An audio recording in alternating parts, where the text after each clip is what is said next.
Republic day আমার সকল বন্ধুদেরকে। সবাই কেমন আছো, কি করছো? আমি তো এখন মোহন মলে এসেছি একটু ঘুরতে, শপিং করতে, খেতে, সব কিছুই। তো এইমাত্র এলাম। এই যে আমি, আর এই যে হচ্ছে মোহন মল। দারুণ সুন্দর করে সাজিয়েছে, খুব সুন্দর ডেকোরেশন, দারুণ লাগছে। আমার তো খুব ভালো লাগছে। তোমরা কে কে এসেছো মোহন মলে জানাবে। এটা হচ্ছে একটা ফটো জোন, এটাকে দারুণভাবে সাজিয়েছে। সবাই ওপরে উঠছে, আমিও ওপরে উঠবো।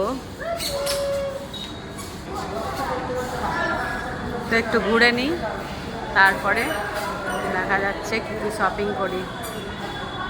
সুন্দর সাজিয়েছে, খুব ভালো লাগছে দেখতে। তো তোমরা কে কে এসেছো মোহন মলে এখন ঘুরতে জানাবে। তা এখন রাখি।